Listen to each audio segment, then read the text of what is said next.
Olá! Na videoaula de hoje a gente vai falar sobre compressão de imagens. Pois é, esse aqui é um assunto intermediário entre os conceitos básicos, portanto, para você assistir esse vídeo, você precisa compreender os conceitos básicos de imagem, que foi a sessão anterior. Nós vamos agora estudar alguns aspectos gerais a respeito de compressão de imagens, tanto sem perdas, né, a compressão lossless, quanto com perdas, a compressão lossy, bem como uma introdução ali a respeito da necessidade que nós temos de comprimir imagens. Uma vez feito esse estudo intermediário, né, esse estudo generalizado, por assim dizer, de compressão de imagens, aí os aspectos relativos a cada um dos formatos são estudados na próxima sessão. Essa é uma organização que a gente está tentando fazer, né, para poder separar a parte teórica do geral de compressão de imagens dos aspectos específicos de compressão de cada um dos formatos que a gente vai estudar. É uma tentativa, né? Vamos ver se vai dar certo. Acredito eu que tem uma série de coisas aqui nessa sessão que tanto serve de base para a gente compreender como que os formatos de fato funcionam, né? Em especial o PNG, o JPEG, o GIF, os futuros formatos. A gente chama de futuros formatos porque eles prometem mais para o futuro do que são agora, né? E aí as particularidades relativas a cada um desses formatos são estudadas em uma sessão à parte, da mesma forma que foi feita com áudio. Aqui, nosso objetivo é estabelecermos algumas bases que restauram, né, reforçam aspectos lá do capítulo 1, aspectos de compressão, que aqui estão sendo aplicadas para a imagem. Então nós temos dois grandes objetivos aqui, né? Um, compreendermos o alicerce de todos os formatos de compressão de imagem, com ou sem perdas, e restaurarmos, né, e reforçarmos aquelas ideias iniciais que foram aprendidas lá no capítulo 1, que alguns de vocês eventualmente não compreenderam bem para que servem, né? E aos poucos a gente vai reforçando, tanto com áudio quanto com imagens agora e posteriormente com vídeo, ok? Eu não pretendo que essa videoaula seja uma videoaula gigantesca, ela também não vai ser tão curta, mas ela também não vai ser tão longa assim. Mas ela vai estar dividida aqui embaixo por tópicos, se você quiser consultar um tópico em específico, ok? Então, a primeira coisa que a gente tem que pensar é como que uma imagem fica grande, ou seja, como é que eu calculo o tamanho de uma imagem? Quais são os fatores que afetam diretamente no tamanho de uma imagem? E quando eu estou falando de tamanho aqui, eu estou falando de uma imagem sem compressão. Porque uma imagem com compressão lossy vai ter um comportamento e uma imagem com compressão lossless vai ter outro comportamento. Nosso objetivo aqui é compreendermos os pixels de uma maneira mais bruta, né? Como que eles afetam o tamanho da imagem por computador. Então, se você quiser ter um formato como referência, pensa no BMP, que é mais ou menos isso que a gente vai falar aqui hoje, né? O BMP é um formato completamente sem compressão. Dependendo da resolução e da quantidade de bits por pixel, que é chamada de profundidade de cor, ou bit depth em inglês, né? Que na verdade vai se traduzir como a quantidade máxima de cores diferentes que aquele pixel pode apresentar, uma imagem pode gastar desde alguns poucos bytes, né, se ela tiver uma resolução pequena e uma baixa quantidade de cores, que vai se refletir aí na baixa quantidade de bits por pixel, até ter centenas de megabytes. Centenas de megabytes. E eu estou falando de imagens comuns, porque imagens especiais, sei lá, fotografias da NASA, de satélite, alguma coisa assim, podem ter muitos e muitos gigabytes se não for comprimida, ok? E aí, essas imagens de baixa resolução e com poucas cores ocupam pouco espaço, a ponto das vezes até a gente até achar que nem precisaria tanto de compressão, né? Mas quando a gente migra para resoluções mais altas, né, principalmente as câmeras digitais modernas, a gente já tem algum tempo, fotografam em resoluções muito altas, né, para poder facilitar a impressão com qualidade em tamanho grande, para poder permitir recorte, que esse é um dos principais motivos, né? Câmeras de alta, às vezes as pessoas me perguntam, professor, para que serve câmera com resolução tão alta se na web a gente não trabalha com resoluções tão altas assim? Ou seja, Na web, no navegador que você navega geralmente com imagens na resolução máxima, que é a resolução da tela. Então elas não ultrapassam muito alguns poucos megapixels, quando chega ao tamanho de 1 megapixel, né? Mas para que servem então imagens de alta resolução, professor? A gente discute isso num outro cenário, mas só para dar um contexto aqui de que essas imagens de alta resolução e de, portanto, tamanho alto são comuns, é só você parar para pensar que uma imagem de alta resolução eu consigo depois reenquadrar algum objeto na tela com muito mais facilidade. Pensa, eu tiro uma foto bem ampla, só que agora eu quero frisar apenas um elemento dessa cena. E aí eu vou cortar a imagem e eu vou ficar com os pixels que sobram. Se a resolução da imagem como um todo for pequena ou não for suficientemente grande, esses pixels que sobram não terão boa resolução. Então essa aí está aí uma das grandes vantagens, né, da gente trabalhar com imagens de resolução alta. E a outra, também num aspecto profissional, é para impressão em tamanho grande, né? Quanto maior o tamanho da impressão e mais próximo as pessoas estiverem para visualizar aquela impressão, maior deve ser a resolução dessa imagem. Caso contrário, vai ficar com uma qualidade horrível se você chegar perto para ver, ok? Então, câmeras modernas com alta resolução, trabalhando com 24 bits por pixel, ou quando eu trabalho com fotografia HDR de verdade, né, que eu coloco aí mais do que 8 bits por canal de cor, porque muitas vezes a sua câmera digital chama de HDR, mas na verdade ela simplesmente está fazendo o HDR, né, o High Dynamic Range, para pegar tanto tons claros quanto tons escuros com boa resolução, só que ela acaba comprimindo isso, e não é de compressão de imagens. Comprimir significa reduzir o intervalo de cores para ficar dentro dos 24 bits por pixel, ou 8 bits por canal, RGB, lembra? RGB, 8 bits por canal. Agora, quando você fala de um HDR de verdade, aí a gente lembra da TV, né, para vídeo, mas a ideia é análoga. A gente está falando de HDR10, por exemplo, esse 10 significa 10 bits por canal de cor. Então, ao invés de eu ter uma imagem agora com 24 bits por pixel, eu tenho uma imagem com 30 bits por pixel. E essa quantidade de bits por canal de cor pode chegar a 16 bits por canal de cor, como existem alguns formatos hoje que aceitam. Por que você está falando tudo isso, professor? Para mostrar para você que o tamanho da imagem é determinado por uma fórmula muito simples, o tamanho básico. É só você multiplicar a resolução horizontal pela resolução vertical. Sei lá, vamos pegar um frame Full HD, por exemplo. 1920 colunas por 1080 linhas. Multiplica um pelo outro, você vai ter uma determinada quantidade. Multiplica, aí você vai ter a quantidade de pixels, né? E agora você multiplica essa quantidade de pixels por quantos bits por pixel você tem. Numa imagem True Color, né, 24 bits por pixel, que são as mais comuns, 24 bits equivale a 3 bytes, né? Por isso eu tenho que dividir bits aqui por byte para poder me dar o tamanho em bytes, que é o que normalmente a gente faz. Então é simples, multiplica, encontra a resolução total da imagem, né, multiplicando largura por altura, e multiplica pela profundidade de bits em byte, ou a profundidade de bits medida em bit dividido por 8, né? Para a gente colocar tudo em bytes. E aí você vai ter tamanhos bem grandes. Eu vou fazer esse exemplo aqui com você. Vamos pegar uma imagem que tem uma resolução 4:3, numa relação de aspecto 4:3, é uma imagem mais quadrada, por assim dizer, mas muito comuns em muitos sensores, que ela tem uma resolução de 4032 por 3024. Presta atenção, resoluções fotográficas não são muito padronizadas em relação ao que a gente tem lá em vídeo, né? As resoluções de vídeo são resoluções bem padronizadas. Por exemplo, um vídeo Full HD, sempre 1920 por 1080, ou 4K, né, o Ultra HD, 3840 por 2160 e assim sucessivamente. Agora, sensores de câmera não necessariamente eles seguem resoluções com números bem definidos assim, né?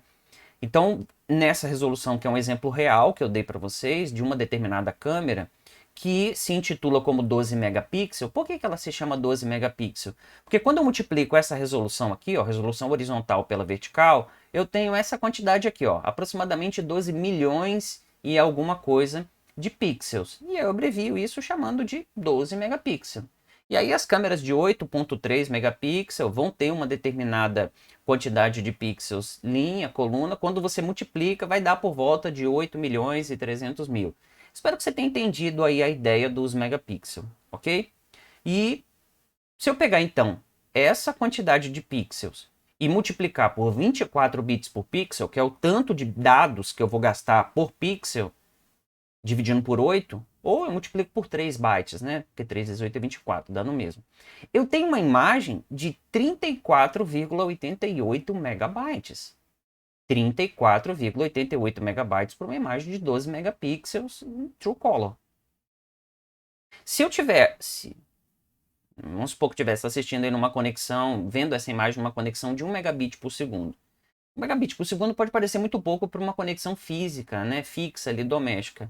Mas é uma realidade bastante considerável ainda, né, de telefonia celular, né? 3G, se bobear, nem chega a isso em alguns lugares. O 4G, se tiver muito ruim, fica numa faixa mais ou menos assim, né? E aí você tem a 1 megabit por segundo, só se dividir por 8, porque está em bits, né? Sempre tomem cuidado com isso. Você tem por volta de 125 kbytes por segundo. E essa mesma imagem, sem compressão, levaria 286 segundos para ser carregada na tela se ela fosse visualizada sem compressão e nessa resolução. Ou seja, quase 5 minutos para carregar uma foto. E aí? Você pega um cartão de memória de 16 GB, é um cartão relativamente pequeno, mas muito comum ainda. Ele caberia 437 fotos. Aí você que é mais velho fala assim: ah, professor, mas na minha época filme tinha 24 poses, 12 poses. Pois é, mas se você ficar falando da minha época, teve uma época que não existia antibiótico. E hoje existem vários e alguns deles não funcionam já para algumas bactérias. Então a gente não pode olhar desse jeito. A gente precisa olhar que 437 fotos no mundo de hoje, onde você fica batendo foto de tudo ali, né? Isso é muito pouco. Pensa em quantas fotos você bateria ali se você tivesse um único cartão de memória, não tivesse como fazer ali subir para a nuvem, não tivesse compressão, não tivesse nada. 437 fotos seria adequado para uma viagem para as Bahamas? Saudades de viajar, né, professor? Então, é pouco. Ou a gente pode pensar que daria para fazer muito mais.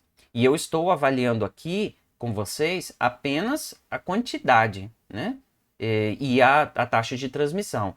Esse tamanho todo dificultaria, por exemplo, até o tempo de gravação dessa imagem no cartão de memória. Pois é, quanto maior for o arquivo a ser gravado no cartão de memória, mais tempo ele vai gastar, porque ele tem uma velocidade, uma taxa de bytes por segundo que pode ser gravado. Então, se não fosse a compressão, eu teria que de repente ter um cartão mais rápido para conseguir salvar as fotos em tempo adequado, né? Então, analise isso daqui.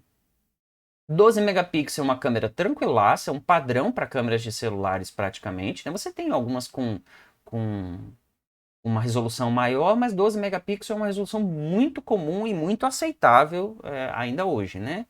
E vai continuar por um bom tempo, acredito. Você teria imagens enormes se não houvesse compressão. É o que eu estou tentando mostrar nesse slide para você.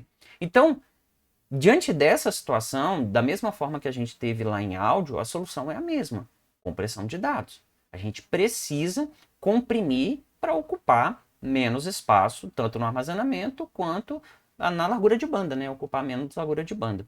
E aqui entram também as duas técnicas de compressão que a gente conhece: as compressões sem perdas, lossless, e as compressões com perdas, também chamadas de loss. Eu misturo os termos sem perdas e com perdas com os termos originais em inglês, loss e lossless, nesses vídeos e nos meus textos, de propósito, tá?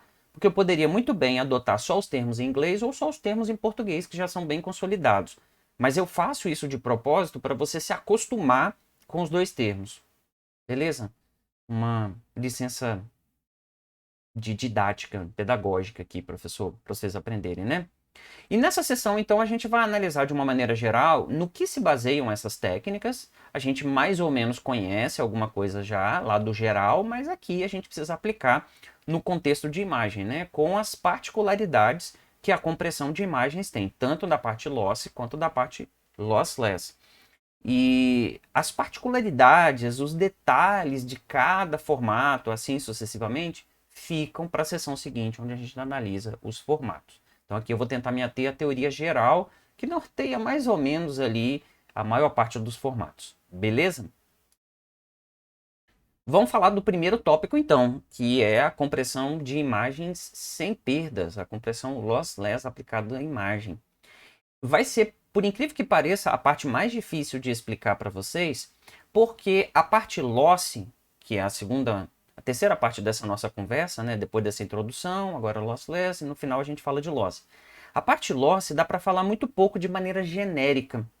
A gente consegue falar de loss bem mesmo, aplicado à imagem, quando a gente fala dos formatos de imagem. Então, muita coisa aqui de compressão loss aplicado à imagem vai ser falado de uma maneira genérica, e quando a gente vai falando especialmente sobre o formato JPEG, as coisas se consolidam mais, tá? Pode acreditar. Então, alguns termos aqui pode ser que vocês não entendam muito bem, mas na próxima sessão vocês irão compreender, eu garanto. Ou não garanto, né? Garantir que a pessoa vai compreender só se fosse um chip, né? Colocaria ali. Um dia vai chegar essa época, a pessoa será?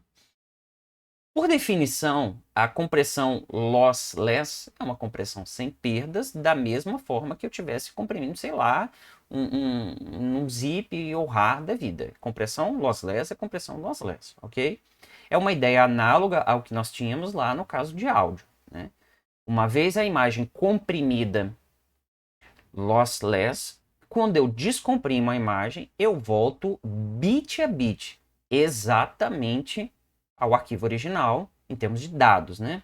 Eu posso eventualmente, pessoal, perder algum metadado, um EXIF, né, que é um conjunto de metadados que caracterizam, por exemplo, a câmera que tirou a foto e tal. Não estou falando disso, tá? Não estou falando de tags, não estou falando de nada disso. Eu estou falando dos dados brutos que representam a imagem. E aí eu tenho garantia matemática de que, após a descompressão, se eu tiver um formato lossless, eu tenho bit a bit precisamente a mesma coisa.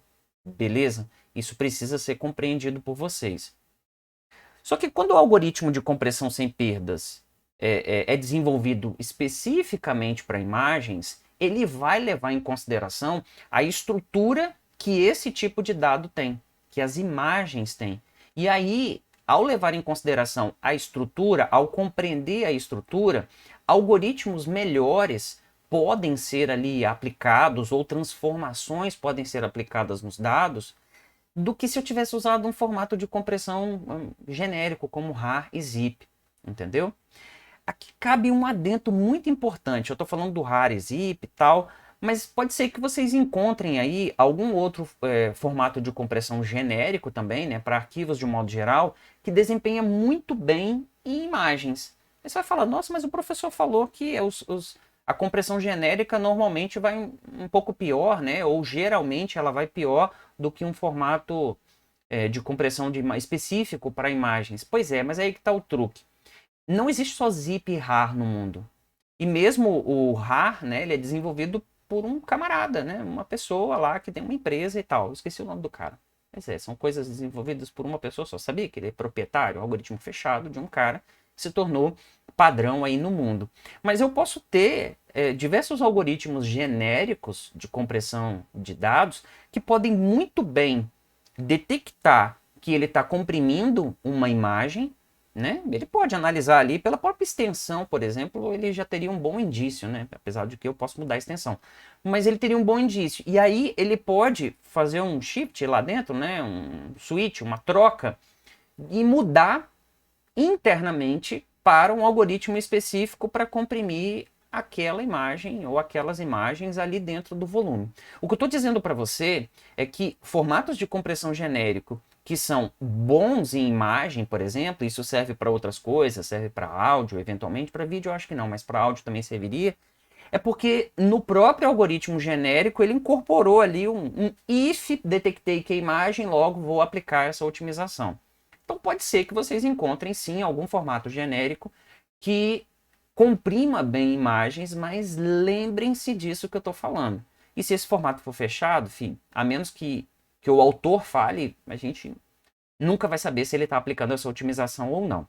Mas isso não invalida o que eu expliquei aqui agora. Formatos de compressão genéricos normalmente desempenham menos em em relação a formatos específicos. Eles são menos eficientes que os formatos de compressão específicos aplicados a qualquer formato. Aqui nós estamos falando de a qualquer tipo de dados, né? A gente está falando aqui a imagens especificamente. Porém, apesar de nós aí podermos explorar as técnicas, algumas estruturas, né, que os dados, esse tipo de dados e imagem tem, aqueles mesmos conceitos, aquelas mesmas restrições lá dadas pela teoria da informação do capítulo 1 continuam válidas aqui. Eu falei que seria válida para as 3 áreas e é verdade, ela é válida para toda a multimídia. Só que agora, ao invés de nós termos aqui um sinal unidimensional, como nós tínhamos em áudio, né? Em áudio você tem a onda ao longo do tempo. É um sinal unidimensional. Aqui nós temos um sinal ou uma matriz bidimensional. Uma imagem é uma estrutura de dados, desculpa, tridimensional não, bidimensional. Uma imagem é uma estrutura de dados bidimensional. A gente costuma chamar de matriz, né? E o áudio poderia ser visto como um vetor, se você quiser pensar em ser. Enfim, é uma estrutura bidimensional, por quê? Porque ela tem linhas e colunas. Então eu tenho dados aí em 2 direções, quando na verdade no áudio eu tenho dados numa direção só, que seria a direção temporal. Isso também é chamado de espaço 2D também, onde ficam as imagens, né? E aí eu peço a você que, se você quiser pausar esse vídeo, voltar lá em teoria da informação e rever algum conceito, alguma coisa antes de continuar, pode ser interessante. Porque aqui, nos próximos slides, eu pretendo aplicar esses conceitos de teoria da informação em imagem e eu vou acabar reforçando aquilo que a gente já estudou. A compressão sem perdas aplicadas a áudio, a gente mostrou alguns princípios de codificação diferencial, né? E o que é a codificação diferencial? Ela leva em consideração, por exemplo, lá no caso do áudio, sei lá, uma onda está subindo. É de se esperar que o próxima amostra daquele sinal, né, e eu tenho aí, por exemplo, no áudio padrão CD 44.100 amostras por segundo, é de se esperar que amostras vizinhas tenham pouca variação. Exceto se eu estiver falando de um ruído, né, aleatório, completamente aleatório ali. Mas em sinais do mundo real, sinais comuns, é de se esperar que amostras vizinhas tenham pequenas variações umas em relação a outras, dado que eu tenho milhares de amostras por segundo. Assim, lá em áudio, né, lembrando, o que a gente fez? Ao invés de a gente guardar o valor de cada uma delas, é muito mais eficiente a gente fazer uma transformação que é reversível, uma transformação antes de aplicarmos o algoritmo de compressão, onde a gente guarda o valor inicial, por exemplo, e guarda depois apenas as diferenças entre o valor atual e a predição que foi feita usando amostras anteriores. A predição pode ser desde uma simples subtração, como nós vimos, ou uma fórmula, né, um preditor bilinear ou alguma coisa desse tipo. A gente estudou lá em áudio. Com amostras pequenas em magnitude, a gente reduz a quantidade de símbolos da mensagem e acabamos, por entre aspas aqui, baixarmos a entropia do sinal. Por que, entre aspas, a gente baixou a entropia do sinal? Porque a entropia do sinal, como eu vou falar novamente daqui a pouco, ela é inerente ao modelo de representação. Então, se eu tenho um determinado modelo de representação de algum tipo de dado, e eu tenho, portanto, uma entropia calculada, vale aquele princípio que a gente aprendeu lá. É impossível comprimir sem perdas além da entropia. Mas como esse modelo, como essa entropia está atrelada ao modelo de representação da imagem, se eu mudar dos dados, né, de um modo geral, se eu mudar o modelo de representação desse sinal, seja de áudio, seja de imagem, seja do que for, eu também vou mudar a entropia a ser calculada, porque eu mudo a curva de distribuição de probabilidade daqueles elementos. Só que se essa transformação for reversível, pô, que legal, né? Faz essa transformação e opera com a compressão em cima desse sinal transformado, em outro domínio, eu poderia pensar assim, né? Esse sinal transformado, e porque ele tem uma entropia mais baixa. Isso não serve para tudo, tá? Isso está servindo para esse sinal que a gente partiu do princípio que amostras vizinhas tendem a ser relativamente semelhantes, ou não ter uma diferença muito grande, tá? Esse sinal, que é uma codificação diferencial, eu posso pensar assim, que vão ter, portanto, alguns poucos valores diferentes entre si, com baixa probabilidade de ocorrência, e a grande maioria sendo uma repetição de um pequeno conjunto de valores. Vou repetir. Essa transformação que nós fizemos, guardando ali as diferenças, vai permitir que o sinal agora tenha alguns poucos valores muito diferentes entre si, ou seja, valores muito discrepantes. Geralmente é a minha base de cálculo, né, quando eu estou fazendo a codificação diferencial. E esses valores muito diferentes e normalmente grandes, eles têm baixa probabilidade de ocorrência. Já os outros valores que representam as diferenças, que normalmente são pequenas nesse tipo de dado, desse tipo de conjunto de dados, eles vão aparecer em maioria.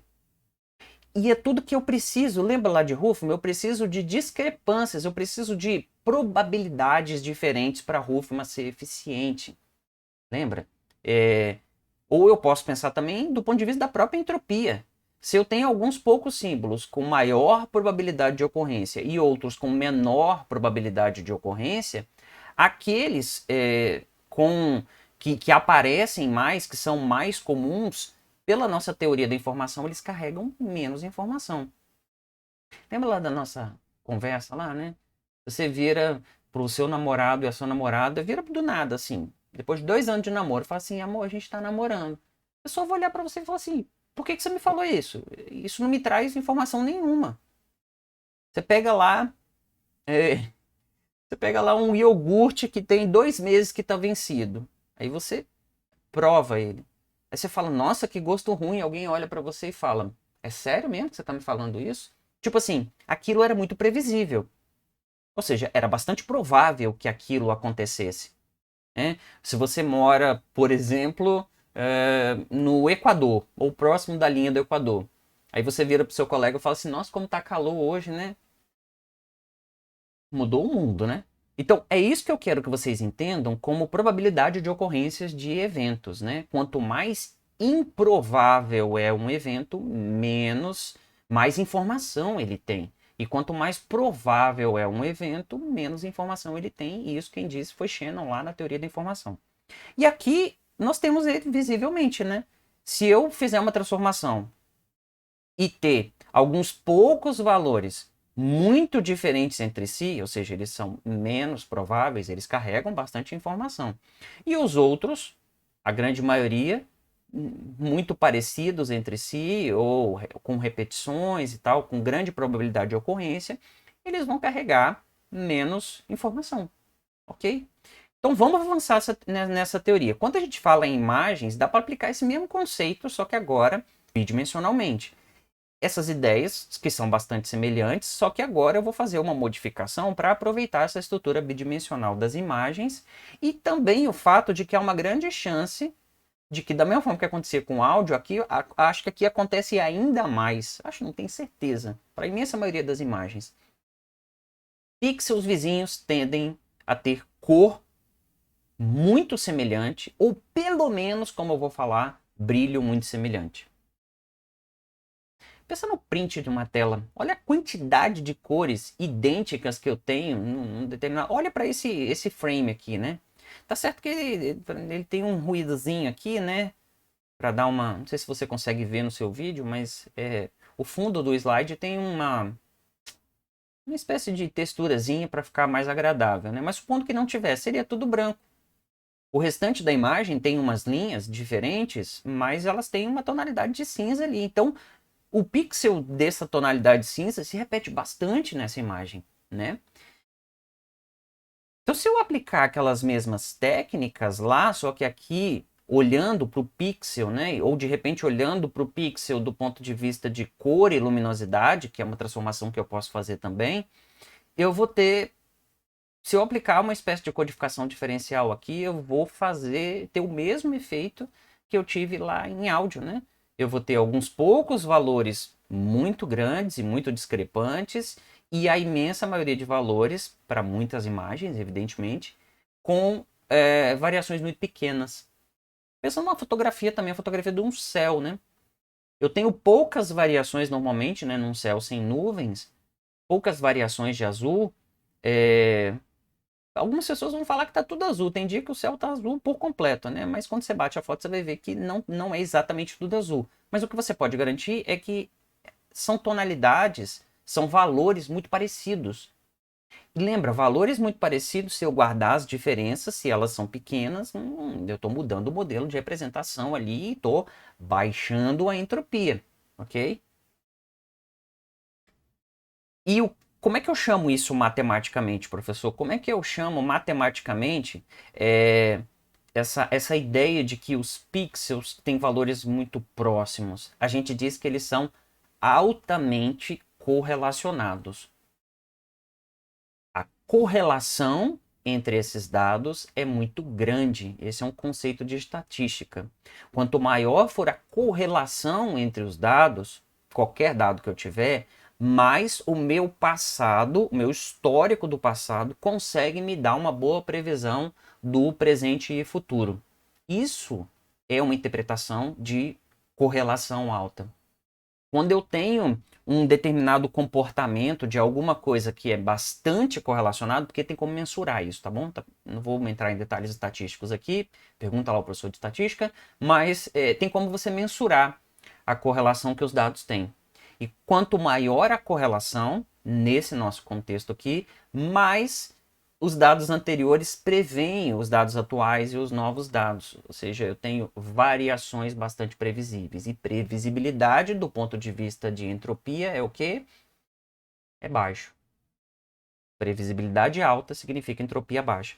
A gente vai chamar essa correlação, aqui em imagens, essa grande correlação entre os pixels vizinhos de redundância espacial. Portanto, guarda esse termo que eu vou precisar aqui em imagens e vou precisar lá em vídeo também.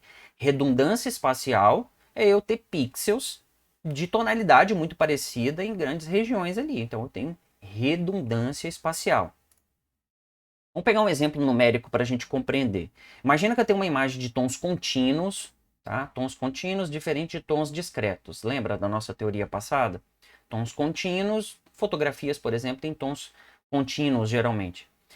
Pensa que ela está em imagem de cinza e uma linha de 24 pixels adjacentes, 24 pixels próximos. Eu quero que você pense em área, não quero que você pense só em uma linha, não. Pensa nesses 24 pixels como adjacentes, mas numa área. Aí tem esses valores aqui. Não vou ficar lendo esses valores, mas dá para você perceber que eles são valores que vão variando, mas eles não variam muito, né? Somente 2 desses 24 pixels são idênticos.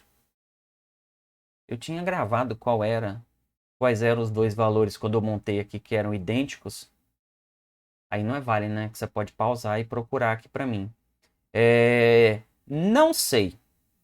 50, ou 55, 52, o 51, 56, o 60, não. Não sei.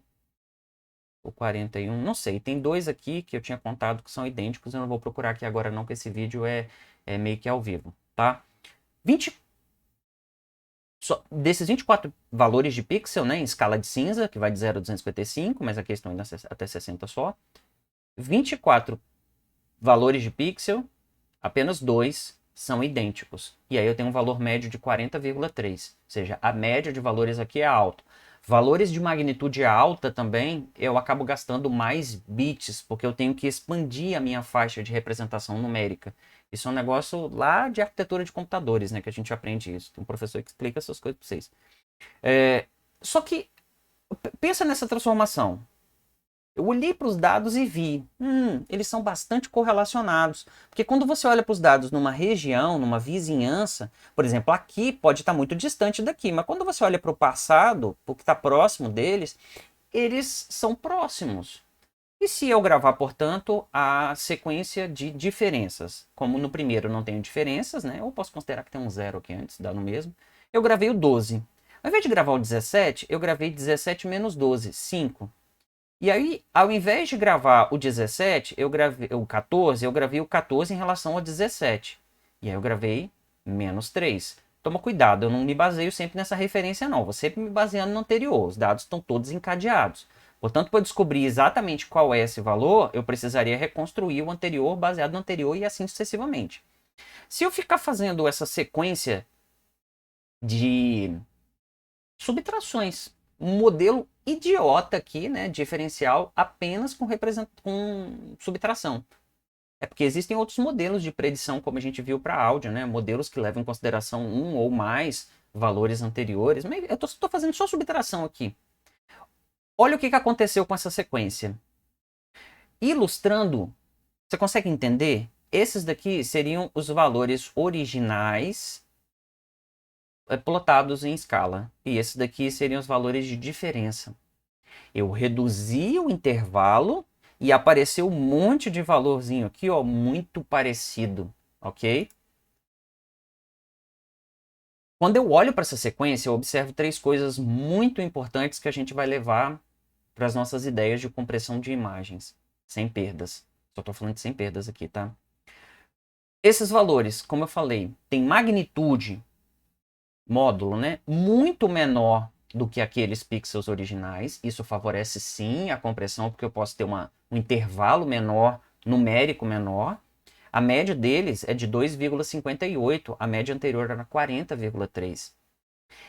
Eu tenho vários valores que se repetem, mesmo numa sequência muito grande, né? Eu tenho apenas 15 valores distintos, ao invés de ter 22 valores distintos, né? Porque eu tenho 24 pixels, dois eram iguais, eu teria 23 valores distintos, né? Não é 22, 23. Porque um é igual ao outro aqui, tem um par aqui igual. Então, 23 valores distintos, aqui eu tenho apenas 15 valores distintos.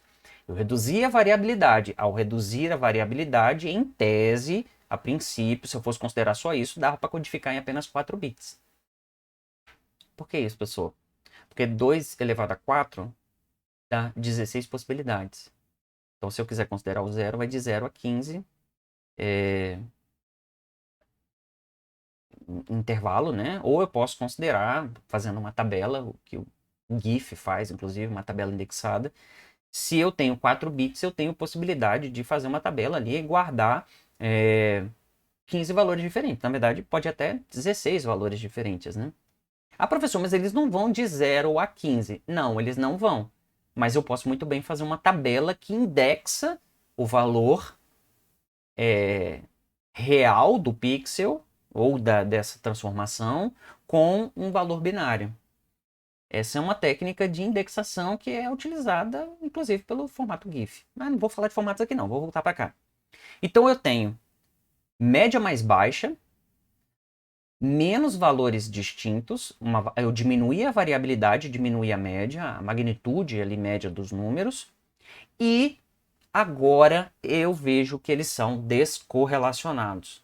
Professor, que é ser descorrelacionado? É você analisar valores adjacentes e ver que eles tendem a ser bastante diferentes. Quando você olha para o conjunto, você vê que daqui para cá, por exemplo, eu tenho uma distância grande, daqui para cá outra distância grande. Eventualmente aqui eu tenho uma distância pequena, mas no geral eu tenho uma variabilidade muito grande. Professor, não acredito nisso. Como é que eu posso fazer para verificar que agora eles estão descorrelacionados? Uma técnica muito simples é se você fizer uma nova subtração. Pega, faz de conta que isso aqui seriam os valores originais e faz a técnica de codificação diferencial de novo, né? Faz ali a subtração novamente, as diferenças novamente. Você vai ver que essa segunda sequência de diferenças tem números e médias maiores do que a primeira subtração. Então você vai estar piorando o processo. Que matemática linda, né, professor? Um negócio muito interessante. É lógico que para fazer esse slide aqui, consultei os livros e tal, e eu tirei assim uma série de coisas que dão respaldo matemático a isso. Eu poderia, por exemplo, calcular a autocorrelação aqui, aí poderia entrar variância, covariância. Eu quero uma intuição de vocês baseado nesses pequenos exemplos, né? Esse é o objetivo aqui com esse tipo de visão teórica, né, da disciplina. Ok, professor. Entendi. Entendi que funciona, muito legal, mas você só falou de imagens em tons de cinza, né? E imagens coloridas? Imagens coloridas pode variar muito mais, né? Concordo que pode variar muito mais ou menos, não é bem assim. A experiência prática mostra que mesmo que eu tenha pixels vizinhos, cuja cor muda significativamente, Mesmo assim, eu posso ter brilho ou luminância muito parecido. Pensa numa determinada fotografia, por exemplo, que é tirada numa luz muito uniforme, né? Se eu fizer uma transformação de espaço de cor, lembra da teoria anterior? Converter de RGB para, por exemplo, YCBCR, também chamado de YUV, eu vou ter um canal de luminância separado dos canais de crominância, os canais de cor. E aí eu vou sim observar uma correlação muito grande lá no canal de luminância, mesmo que eventualmente eu não tenha essa correlação quando eu analiso os valores dos pixels em RGB. Por isso que essas transformações devem ser muito bem escolhidas e muito bem aplicadas. É por isso que vocês veem determinados formatos usando uma determinada transformada, outro usando outra transformada, outro fazendo uma mudança de espaço de cor, no caso das imagens, mudanças na representação, ou essa que nós acabamos de fazer, vão evidenciar características que eu não conseguiria ver, eu não conseguiria aproveitar sem essa transformação. Ok? Acabei de falar o que está dizendo aqui, né? Na verdade, essa transformação de RGB para YCBCR é feita, mas assim, tipo, muito mesmo nos formatos Lossy, especial JPEG, que a gente vai estudar com mais detalhes mais à frente. O JPEG faz isso não só para separar, né, para observar essa correlação que eu falei, como também, já adiantando, para tratar os canais de cor de uma maneira separada do canal de luminância. Professor, mas por que isso? Vou falar daqui a pouquinho para vocês. Então fique assistindo aí o vídeo para dar views, né? Mentira, esse vídeo é privado.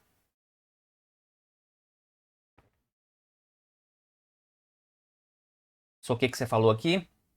Eu falei que a transformação de espaço de cor pode evidenciar esse negócio que eu falei para vocês, né? Da luminância ser parecida, mesmo que os canais de cor sejam bastante diferentes, mesmo que a cor varie bastante.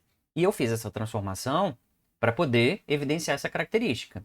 E eu posso fazer essa transformação também, que é o caso que o JPEG faz, para evidenciar uma outra coisa que diz respeito a como os seres humanos percebem cor e percebem luz, luminância, brilho da imagem. Ele é diferente. Então a mesma transformação aí ajuda nas duas coisas. Existem diversas abordagens que podem ser usadas para comprimir imagens, tá, galera? Porém, a eficiência de cada técnica vai depender muito do tipo de imagem que essa técnica vai ser aplicada. É por isso que é tão difícil ter um único formato que vai comprimir de modo eficiente qualquer tipo de imagem. O pessoal está tentando ali, eu vou falar para vocês na próxima sessão, né? Não nesse vídeo, mas na sessão 3.3, nos formatos de imagem, estão tentando um formato para todos, né, dominar. O JPEG XL está tentando fazer isso. Mas isso é um... Se conseguirem, e isso emplacar realmente, vai ser um negócio maravilhoso. Porque aí a gente vai deixar de ter, ou pelo menos diminuir, né, a quantidade de formatos, porque hoje, e é por isso que a gente está aqui estudando isso, determinados formatos são mais eficientes com determinados tipos de imagem do que outros, ok? Então a gente precisa compreender como os formatos funcionam, porque alguns são melhores com algumas imagens e outros são melhores com outras imagens. Tem como a gente estudar isso. Esse é o motivo pelo qual você está fazendo multimídia e a gente vai falar sobre isso. Mas é muito difícil, então, eu ter um único formato para tudo. Por quê? Porque a eficiência de uma técnica que eu aplicar vai depender muito da característica da imagem em questão. Não só que ela é uma imagem, mas que tipo de imagem que ela é. Volta lá nos tipos de imagem lá da sessão anterior para você compreender. Lembra? Discrete tone, continuous tone, tons contínuos, tons discretos, cartoonizada, enfim, black and white, escala de cinza. Uma forma que a gente tem de minimizar o problema de adotar múltiplos formatos é eu ter um formato que tenha múltiplos modos, com otimizações específicas, dependendo do lugar onde ele é aplicado. Isso me lembra em áudio, né?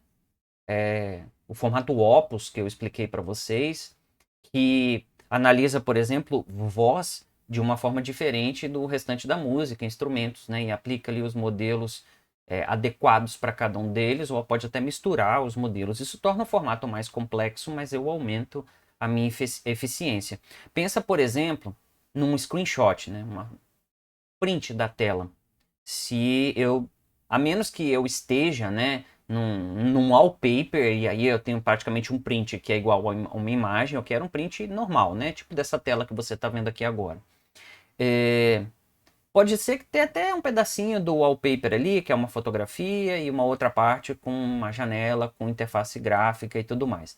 E aí, se eu tiver essas duas coisas juntas, percebe, a parte fotografia, imagina assim, eu dei um print numa tela, que tem meu desktop ao fundo, com uma fotografia bonita qualquer ali, do mundo real, e eu tenho uma janela aberta, com, sei lá, Word, um documento, PowerPoint ali aberto. A parte da fotografia é considerada uma imagem de tons contínuos. Já a parte da interface gráfica, quando a gente olha ali regiões de uma única cor, contraste muito forte ali nas bordas e tal, a gente pode classificar essa uma imagem como uma imagem de tons discretos. Aí como é que você quer que um formato seja adequado para as duas coisas no mesmo arquivo? Pois é, se esse formato permitir um particionamento da imagem e identificar que naquela situação eu tenho tons contínuos e, portanto, seria mais interessante eu aplicar a técnica dessa forma. E na outra imagem eu tenho tons discretos e, portanto, seria mais interessante outra forma. Eu vou ter um formato bastante eficiente e que o usuário não tem que ficar pensando muito para utilizar. O JPEG XL está tentando isso e, de certa forma, os outros formatos modernos baseados em vídeo, como é o caso do AIC, que é baseado no HEVC, o H.265, e o AVIF, que é baseado no AV1, como os formatos de vídeo que eles originam já fazem essa segmentação da imagem e tratam trechos de um modo diferente, não estou dizendo que ele olha e fala assim, gente, encontrei um print aqui da tela. Não é bem isso. Ele olha para características da imagem naquele ponto. E ele pode fazer segmentações diferentes. O JPEG não faz isso. O JPEG trata a imagem não como um todo, como macroblocos de 8x8. A gente vai estudar isso em detalhes. Já os formatos mais novos, não. Eles conseguem levar isso em consideração. Mais uma analogia que eu falo aqui, que não está escrita, para provar que a minha aula nesse momento aqui é o meu cérebro funcionando, né? Não está escrito aqui nesse slide. No momento eu não pensei. Mas isso me lembra, sabe do quê? Me lembra lá em áudio. Lá em áudio, eu também, quando eu analiso ali uma música, eu tenho regiões com características estacionárias, ou seja, com variações mais suaves, principalmente quando eu tenho uma música tocada, por exemplo, no violino, eu tenho a voz do cantor e tal, eu tenho um sinal estacionário. Não sei se vocês lembram, sinal estacionário é melhor codificado se eu pegar uma janela maior. Já as transientes, que são os momentos de batida, por exemplo, né, numa bateria, ou às vezes até no violão eu posso percussionar bastante o violão, ou um sinal eletrônico mesmo, né? Uma música eletrônica ali que forma umas barrinhas lá no meu espectrograma, aquilo ali são transientes. E transientes devem ser pegas de preferência uma a uma, né? Então eu preciso de uma janela pequena. Então essa variação de janela meio que aqui corresponde à variação de área. O JPEG não faz isso. Não faz. Tá? Mas os novos formatos fazem e é por isso que dá para melhorar bastante a compressão feita. E esses novos formatos todos que eu falei são tudo lossy, mas eu estou falando deles aqui porque é quase impossível, né, eu não falar. Eu preciso ilustrar isso que eu estou dizendo para vocês. Ilustrar que é muito difícil eu ter uma única técnica que se aplique bem a todo tipo de imagem. E o máximo que a gente conseguiu até hoje, e a gente ainda está engatinhando nesse processo, é o formato incorporar múltiplas técnicas ou variações de técnicas internas e interpretar a imagem naquele ponto daquela forma. Nesse exemplo que eu falei aqui, por exemplo, do print da tela, que tem uma parte do wallpaper, né, que seria uma fotografia, e o resto, enfim, acho que vocês entenderam. Lembre-se, agora eu vou restaurar lá a teoria da informação. A compressão ela é atingida quando a gente reduz ou remove redundâncias do sinal. O ideal seria a gente remover as redundâncias, mas nem todo tipo de transformação remove completamente as redundâncias. Mas muitas vezes eu reduzo bastante as redundâncias. Redundância tem a ver com repetição, com coisa muito próxima, né?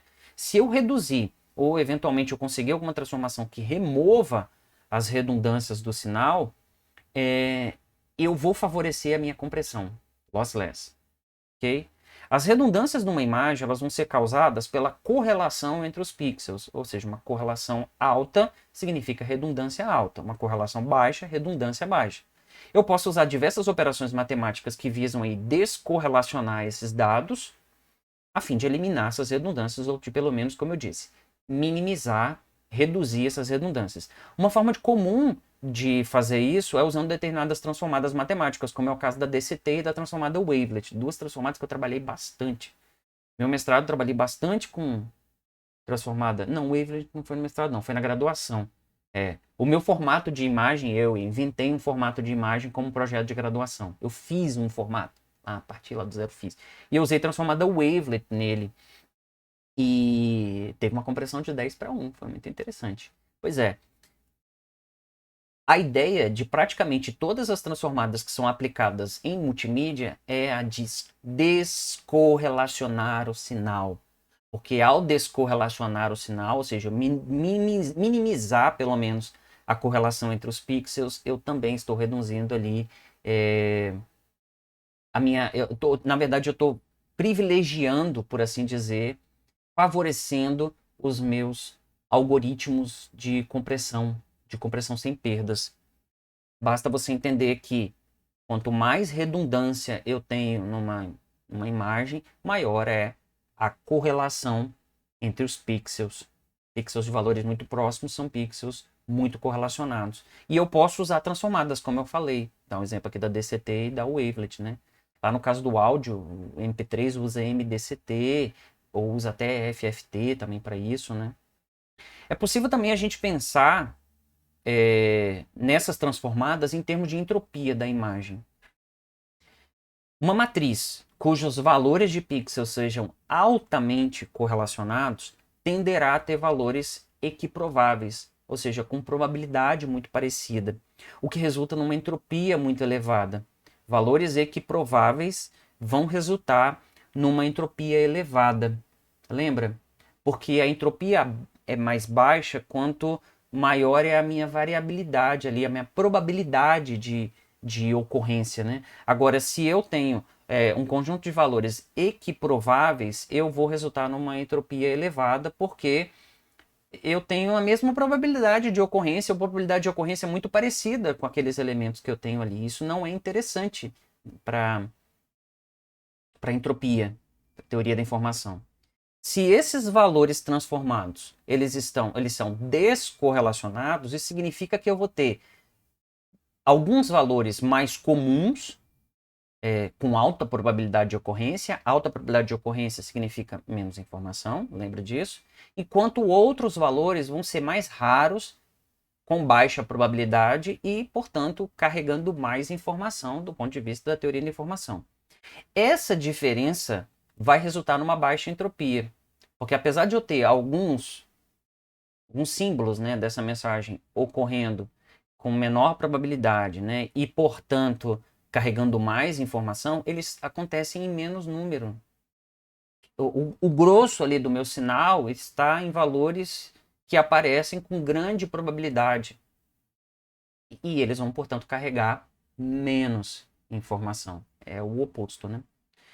Essa diferença, quando eu tenho muito mais valores com maior probabilidade de ocorrência e alguns outros poucos valores com menor probabilidade de ocorrência, vai gerar uma entropia mais baixa. Essa abordagem, esses detalhes sobre isso, a gente vai ver no JPEG numericamente, eu vou mostrar para vocês. E aí eu quero novamente que vocês se lembrem que a entropia ela vai estar sempre atrelada a uma fonte de informação que possui um alfabeto. A fonte de informação, lá na teoria de Shannon, é quem está gerando esses dados. Porque Shannon não pensou em arquivo. Shannon pensou em canal de transmissão. A teoria dele, na verdade, se aplicava a telecomunicações, só para você ter ideia. Enfim, aí por isso ele chamava de fonte. Mas a gente pode pensar naquela geradora do arquivo, né? No caso de uma imagem. A entropia, portanto, ela está atrelada a uma fonte com um determinado alfabeto. E o que é o alfabeto? É o conjunto de valores possíveis a aparecer naquela mensagem, onde cada símbolo vai ter uma determinada probabilidade de ocorrência. Assim, se a gente aplicar uma transformação que mude a função de distribuição para uma com mais picos, né, de ocorrências, né, de probabilidade de ocorrência, e menos uma curva ali menos flat em termos de probabilidade, a gente tem uma nova entropia. Não é que a gente baixou a entropia, a gente não baixou a entropia, a gente não abaixa. A gente mudou a representação do sinal e esse novo sinal dá para eu voltar para o anterior, portanto a transformação é reversível. Se ela for reversível, é complicado, né? Igual, por exemplo, a transformada DCT, ela é reversível. Então, se eu fui para esse novo domínio com valores descorrelacionados, com esse novo alfabeto, não há por que pensar que a entropia vai ser a mesma. Ela pode mudar tranquilamente. Mas eu não quero que vocês fiquem pensando que eu diminuí. A entropia é uma característica intrínseca do sinal. Se eu transformo o sinal, eu posso sim mudar a entropia. E esse é um dos últimos conceitos que eu aprendi sobre isso, porque é difícil ser compreendido. Mas quando você olha para a teoria de Shannon, você vê que ele atrela a entropia à fonte e ao alfabeto, que é o conjunto de valores possíveis. Se o meu alfabeto muda, eu tenho um outro cálculo de entropia. Genial, né, professor? Em resumo, juntando tudo isso que eu falei, se eu tenho um conjunto de valores quaisquer, pixels, por exemplo, e esse conjunto tiver elementos aproximadamente equiprováveis, eu não estou falando que eles são valores próximos, eu estou falando que eles são equiprováveis. Cuidado não confundir valores próximos com valores equiprováveis. Valores equiprováveis eu estou falando de curva de distribuição de probabilidade. Uma curva de distribuição de probabilidade mais aberta significa que os valores são mais equiprováveis. Aí a entropia vai ser alta. Porque a entropia só é mais baixa quando eu tenho essas discrepâncias entre probabilidades de ocorrência, alguns valores mais prováveis do que outros. Pensa lá, comprimir, sei lá, um texto de 5 livros em português ou em inglês. Algumas letras têm mais probabilidade de ocorrência que outras. Se todas aparecessem com a mesma probabilidade, como é que eu ia comprimir esse negócio? Então, se eu tenho valores, um conjunto de valores equiprováveis, curva de distribuição de probabilidade muito aberta, entropia alta, e se eu aplicar alguma técnica estatística, como é o caso de Huffman, diretamente esse sinal, vai ser uma bosta. Vai ser ruim, não vai funcionar direito. Porém, se esse conjunto tiver uma correlação muito alta entre os seus elementos, os elementos que compõem esse conjunto, o que indica correlação alta, estou repetindo o termo, indica que existe uma certa dependência e previsibilidade entre os elementos desse conjunto. É possível usar alguma transformada matemática, alguma operação matemática que descorrelacione esses dados.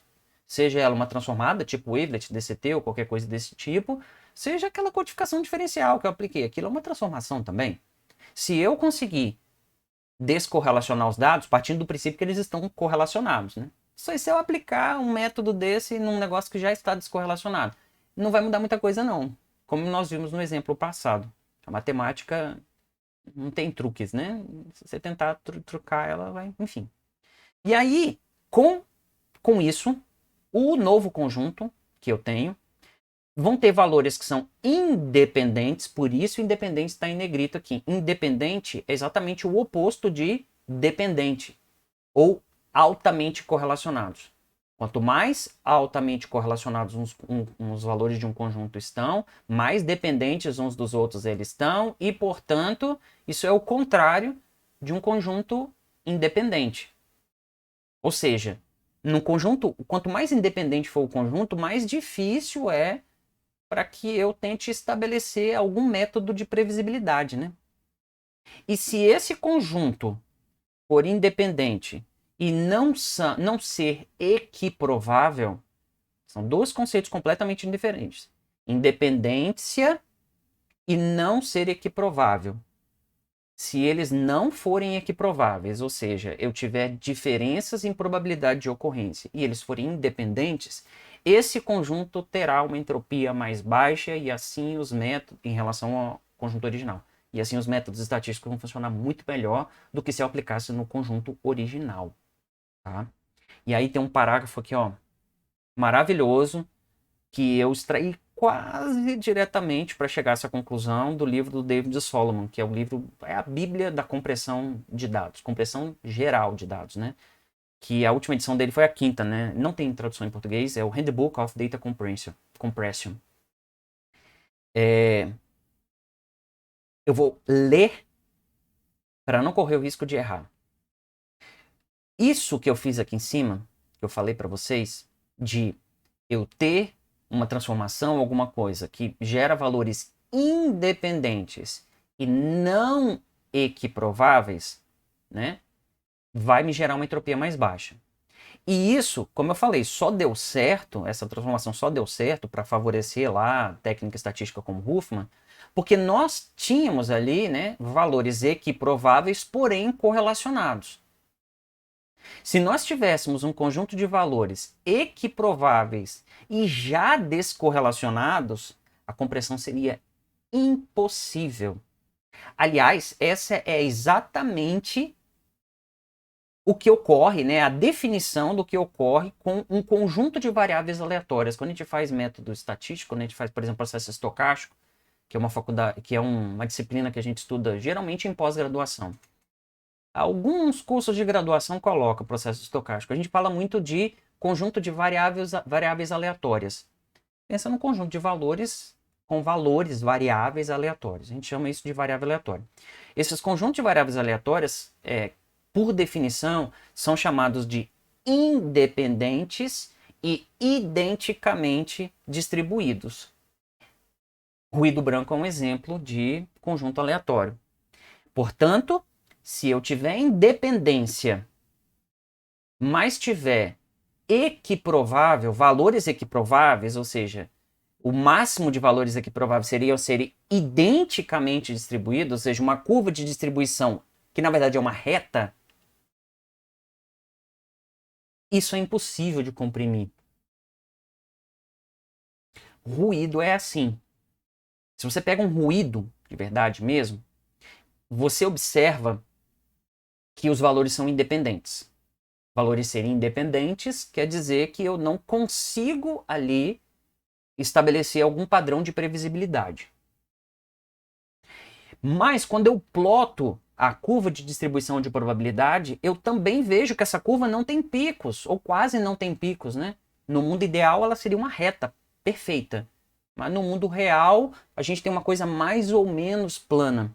Ou seja, as probabilidades de ocorrência desses símbolos que são independentes não mudam muito.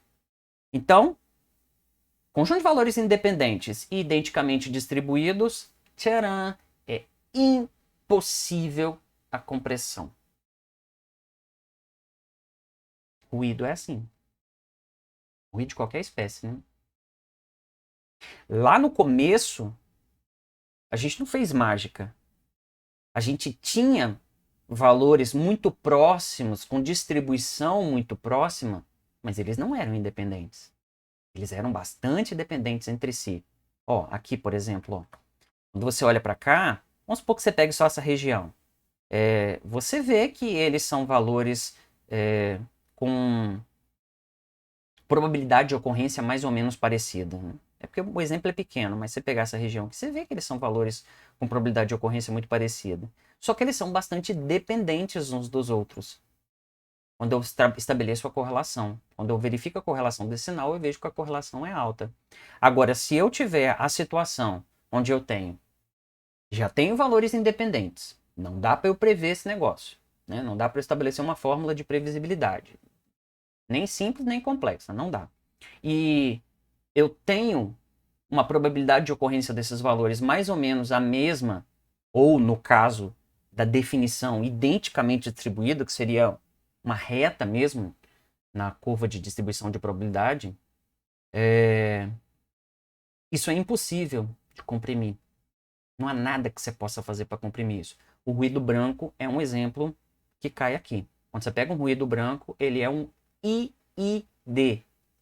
Independente e identicamente distribuído. Talvez você já viu essa sigla em algum lugar. Ah, eu tenho um conjunto de valores lá, variáveis aleatórias ID. Independentes, identicamente distribuídos. Já gastei saliva pra caramba, espero que você tenha compreendido. Se não, você volta, porque é mind-blowing isso, entendeu? Caramba, entendi. Tem que entender, professor? Tem, senão estaria gastando saliva aqui com 1 hora de aula. Agora ficou fácil, né? Falei daquilo lá. Professor, mas parece que ficou meio perdido. Não, não ficou perdido. Aquilo vai ser aplicado. A ideia é ser genérica mesmo. Quando a gente falar dos formatos que aplicam compressão lossless em imagens. Entendeu? Agora, portanto, a gente vai falar das ideias de compressão de imagens com perdas, das ideias lossy. Por melhor que sejam os algoritmos de compressão sem perdas aplicados ali à imagem, né, todos vão estar limitados à entropia dos dados.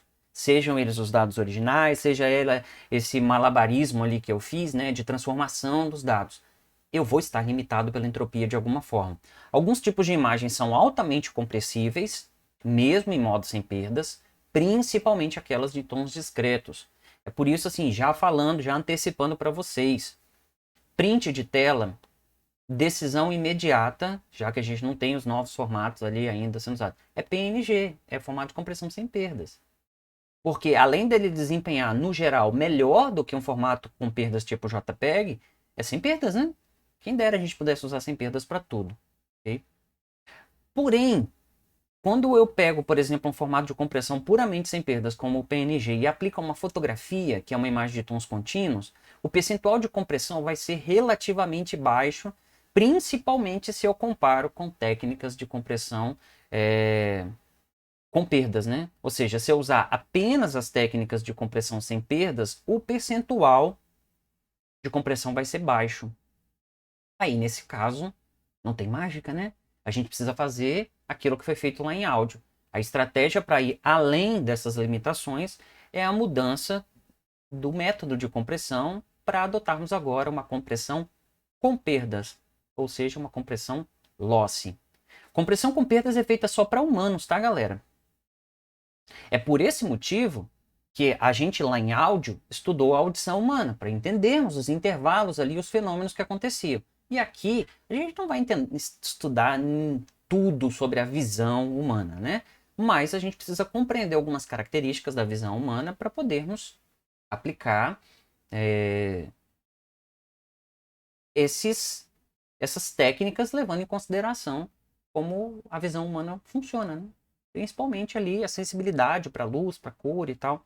Aí nesse caso, nós não estamos apenas removendo redundâncias dos dados. A gente passa a pensar em relevância da informação. Olha os termos ali aparecendo. Redundância, legal. Remover técnicas matemáticas e tal. Já removi as redundâncias. O que eu posso fazer para avançar além disso? Somente com compressão com perdas. E aí eu passo a falar em relevância, porque nem todas as informações de áudio, de vídeo, de imagens que vão ser apreciadas, portanto, por humanos, têm a mesma relevância. Algumas são mais relevantes do que outras. E quando eu falo de relevância, entenda aqui aquelas informações que são mais importantes à percepção visual humana, ou seja, aquela que a gente melhor enxerga, ou mais facilmente enxerga. Espera-se que ao remover essas informações irrelevantes ou pouco relevantes, que é uma escala, né? Não é binário esse negócio. Ah, não é relevante, não. Tem coisas que são mais relevantes, outras que são menos relevantes. A gente vai alcançar um grau, um nível de compressão muito alto. Mais alto do que se atingia lá com um áudio, com MP3, AAC e companhia. O próprio JPEG mesmo o JPEG é um formato já bastante antigo, fica na faixa de compressão de 20:1. Ou seja, a minha imagem comprimida, com boa qualidade, do ponto de vista de percepção humana, é 5% da imagem original, ou seja, reduzir em 20 vezes, né? Com pouca ou nenhuma perda visual a olho nu. E a gente está tentando avançar ainda mais nesse negócio. Então pensa aqui, ó, quando eu falo de compressão com perdas, eu estou falando de relevância da informação e não apenas de redundância. E aí a relevância da informação é a relevância para o ser humano, né, criatura? Existem diversas estratégias para eu fazer compressão de imagens com perdas, ou compressão lossy. De um modo geral, essas técnicas vão fazer esses 3 passos aqui e alguns diversos outros passos. Mas esses passos aqui que eu vou falar para vocês, eles acontecem no JPEG e acontecem em diversos outros formatos de compressão, tá? Primeira coisa que a maioria deles faz, ou praticamente todos fazem, é usar alguma transformada matemática, como é o caso da DCT ou da Wavelet. Aí eu coloquei como referência aqui o JPEG, o Wake e o WebP utiliza a transformada DCT. Ou a transformada Wavelet, que é o caso do JPEG 2000, usa a transformada Wavelet. O formato do Giraldelli, lá para comprimir imagem de impressão digital, que foi o projeto de graduação, TCC, né, dele, fico falando em terceira pessoa. Eu usei o Wavelet também, que o Wavelet era muito interessante para o tipo de imagem que eu estava trabalhando ali, que era um banco de dados de imagem de compressão digital. Se vocês quiserem ler, tá? Projeto de graduação, eu posso passar para vocês, mas vocês têm que olhar para o projeto de graduação como um aluno de graduação escrevendo, e não como eu, professor, hoje. Então pode ter ali algum, enfim. Mas vocês podem, se vocês quiserem, né, ler, vai estar no nível de graduação em engenharia de computação. Sou engenharia de computação, isso é, gente, óbvio. Tu aplicaria em engenharia de computação, engenharia elétrica, ciência da computação, todos eles dependem de imagens, né? E aí, então, eu aplico transformadas, né? Esses formatos, em geral, aplicam transformadas matemáticas que visam reduzir a correlação entre os dados e isolar faixas de frequência, quando eu estiver falando de transformada no domínio da frequência. E aí, o que que acontece? Por que que eu faço isso? É porque eu consigo demonstrar experimentalmente que a visão humana ela é muito mais sensível à perda de informação de baixa frequência do que à perda em alta frequência. Eu vou mudar o que eu estou falando aqui para você entender. A frase diz: é possível demonstrar experimentalmente que a visão humana é mais sensível à perda de informação de baixa frequência do que de informação de alta frequência. Informação de baixa frequência é o esboço da imagem. Informação de alta frequência são os detalhes da imagem. E nós somos muito mais sensíveis, ou seja, a gente percebe com mais facilidade a perda de componentes, a perda de informação de baixa frequência do que de alta frequência.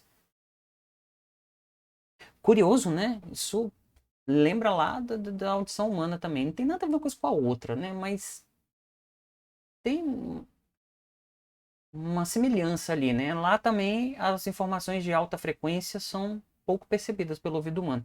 Aqui as informações de alta frequência de uma imagem é representado pelos pequenos detalhes. Pensa numa fotografia, sei lá, de um cabelo com um monte de cabelinho assim. Cada cabelinho daquele ali e tal, a variação é muito grande, isso é alta frequência.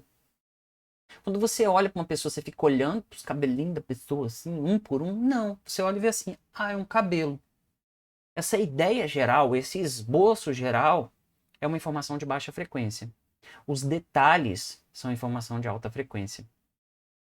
Videogames, quando querem reduzir a quantidade de espaço ocupado pelas texturas nos personagens, a primeira coisa que eles fazem é aplicar blur nas texturas, principalmente de pele. Porque, por exemplo, se você pensar num personagem com barba, tu não tem ideia de como isso seria difícil em termos de compressão de imagem. Porque a barba, tirando se a barba for bem contínua e bem cheia, como a do Giraldelli, né? Agora, tem uns 3 fiozinhos brancos aqui, mas fui eu que pintei, tá bom? Eu pintei para dar um charme. Mas se você olha para uma barba, por exemplo, bem cheia, você tem uma visão, assim, bem baixa frequência do negócio, né? Agora, pensa numa fotografia de uma barba, assim, que tem lá 2 dias por fazer. Pensa nisso. Ela já começa a ter vários penugins em cima de uma pele. Vamos dizer que a pele seja branca para aumentar o contraste, né? De um asiático, uma pessoa branca, com pelos pretos. Eu quero aqui dar contraste para vocês entenderem. Eu tenho alta frequência ali, porque eu tenho transições muito abruptas. E isso, quando eu penso lá num jogo, essa imagem ela vai ter muito detalhe. E muito detalhe tem mais informação. E essas informações vão gerar arquivos de texturas maiores, que por sua vez vão ocupar mais memória, e é um efeito em cadeia. Agora, se eu faço um personagem com a pele toda lisinha, ou mais lisinha possível, faço um cabelo mais coladinho possível, isso é estratégia para minimizar a quantidade de recursos que eu gasto. Quem achou que ia ter semelhança aí, né? Pois é. Então, a primeira coisa que eu faço, como eu falei, é aplicar alguma transformada para reduzir essa correlação, para isolar faixas de frequência também, cumpre os dois motivos, né? As duas razões ali. E ao isolar faixas de frequência, eu consigo tratar frequências baixas e frequências altas de uma forma diferente, porque nós, em termos visuais, percebemos muito mais facilmente mudanças, mesmo que sutis, em baixa frequência do que em alta frequência. A gente tende a olhar para uma grama, por exemplo, assim, a ver verde. Não tende a olhar e ver detalhes, né? Da mesma forma que a gente olha para uma pessoa, a gente vê um esboço dela. Quando você faz um close-up, chega pertinho, é que você vê as informações de alta frequência. Isso se você não for míope, né? Enfim, se for míope, é um filtro de blur natural, né? Segunda coisa que eles fazem é reduzir a resolução dos canais de cor. A gente chama isso de subsampling, sem alterar a resolução dos canais de brilho. Aplica-se uma transformação também, né, que separa os canais de cor dos canais de brilho. Por exemplo, no caso do JPEG é o YCBCR, brilho é o Y, CB e CR são os canais de cor. E aí eu decimo ou aplico subsampling nos canais de cor. O que isso vai fazer? Isso vai jogar uma parte gigantesca da informação de cor de uma imagem fora. Por quê? Porque você não enxerga cores tão bem quanto você imagina enxergar. A visão humana vai perceber variações de brilho, mesmo que pequenas, muito facilmente. Já pequenas variações de cor, numa região, a gente não vai perceber muito. E eu só quero que você saiba que isso existe, porque lá no JPEG eu vou explicar isso em detalhes para vocês, com exemplos de como está sendo feito. Não se importe em compreender isso agora, mas se importe apenas em compreender que eu, ao separar os canais de cor do canal de luminância e tratar os canais de cor como uma coisa que a gente percebe menos, eu consigo fazer subsampling, que é literalmente jogar valores fora. E isso é loss. Eu perco bastante informação e, consequentemente, eu consigo comprimir bastante. E, por fim, o que eu faço? Normalmente se usa a quantização, que é a divisão por um valor, né? Que quanto maior for esse valor para dividir, maior é a chance de eu ter valores muito pequenos ou mesmo zero, né? Se eu pego um valor e divido por um valor mais alto que ele e pego só a parte inteira, eu estou zerando aquele valor. 15. Se eu dividir por 20 e pegar só a parte inteira, 15 dividido por 20 dá 0 e sobra 15. Como eu jogo o resto fora, esse é o princípio, né, da quantização, eu zerei o componente, eu joguei ele fora. E isso é feito, a quantização é feita em áudio, ela é feita em imagem, muita imagem, ela é feita em vídeo, a quantização aparece o tempo todo. E é um método lossy, ok? E é um método lossy controlável. Por quê? Porque se eu colocar fatores de quantização mais baixos, eu tenho menos chance de perda. Porque um valor mais baixo, na hora de dividir, o resto, que é a minha perda, é de no máximo o divisor menos 1. Dá um exemplo para você. Sei lá, eu estou dividindo qualquer valor por 5. Eu posso ter resto 0, a divisão foi perfeita, não perdi nada, mas eu posso ter resto 1, 2, 3 e 4 apenas. Agora, se eu estou dividindo por 20, olha, eu tenho de resto 0 a resto 19. Então, eu tenho uma chance de perdas muito maior quando eu uso quantização mais alta. E é um dos principais fatores que controlam a compressão lossy aplicada à imagem, aplicada a áudio, aplicada a um monte de coisa.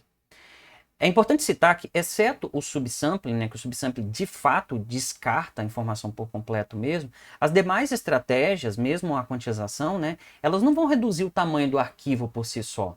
Mesmo naquela divisão que dá 0, o valor ali é um valor 0. Não é que eu estou jogando o valor fora, vai aparecer 0 ali. Só que é isso que eu quero. Com as estratégias ali de quantização e, consequentemente, a transformada que eu apliquei antes e tal, eu vou ter matrizes de dados, no fim das contas, com uma enorme quantidade de zeros, valores muito próximos de zero, e eu estou pensando só em inteiro. E aí, valores muito próximos de zero, valores muito repetidos, né, sejam zeros ou sejam uns, principalmente zeros, que acontece muito, nós vamos ver isso. Técnicas de codificação por comprimento de código, né, run length, comprimento de corrida, né, RLE, lembra que nós aprendemos lá no primeiro capítulo? Agrupam esses zeros ou esses valores que são iguais, estão lado a lado, agrupam facilmente esses valores e eu reduzo bastante a minha quantidade de dados para representar. Além disso, eu vou ter uma série de valores que, apesar de eles não serem repetidos de modo adjacente, eles aparecem muito mais no meu conjunto de dados. E valores que aparecem muito mais no conjunto de dados são o quê? É um prato cheio para qualquer método de compressão lossless que seja baseado em estatística, como é o caso do método de Huffman. Né? Existem outros métodos baseados em estatística, mas Huffman é o mais famoso. Ou seja, a parte loss do processo se deu quando eu fiz alterações nos conjuntos de dados com o intuito de tornar as técnicas de compressão sem perdas mais eficientes. Eu vou repetir isso porque isso é muito importante e foi uma dúvida que um colega de vocês teve no período passado. A gente chama isso de técnicas lossy, mas a gente não desprezou as técnicas lossless. Na verdade, é lossy porque nós fizemos transformações nos dados, que são transformações lossy, transformações que não são reversíveis. Quantização não é reversível, subsample não é reversível, até pensar ali em algumas formas de lidar com a transformada. Se eu, por exemplo, pegar a transformada e trabalhar só com a parte inteira dela e não com a parte fracionária, eu acabo tendo um pouco de loss ali também. Mas, de um modo geral, se a transformada é inteira, é reversível, é sem perdas. Mas as técnicas que eu aplico, que aqui eu só falei de 3, mas tem uma série de outras técnicas que eu aplico, visam exatamente transformar conscientemente esses dados, ou seja, conscientemente no que diz respeito ao eu sei, eu controlo o que eu estou mexendo do meu sinal. Para preferencialmente, se o formato for bom, ele vai fazer isso muito bem, para preferencialmente remover ou reduzir a precisão daqueles componentes que eu enxergo menos. No caso de imagens. E aí, isso por si só, tirando o subsampling. O subsampling de fato descarta a informação, joga fora mesmo. Tirando o subsampling e as demais técnicas, principalmente a técnica de quantização, o que na verdade eu estou fazendo é uma grande transformação nos meus dados que vai fazer com que os algoritmos estatísticos lá funcionem muito bem. No fim das contas, aí sim eu estou forçando a redução da entropia. Só que eu estou forçando jogando informação fora. Como entropia é uma medida de informação, se eu jogo informação fora, eu reduzo a entropia, né, mano? Entendeu? Entendeu? Entendeu por que a gente tá falando de tudo isso? Entendeu por que tudo se encaixa?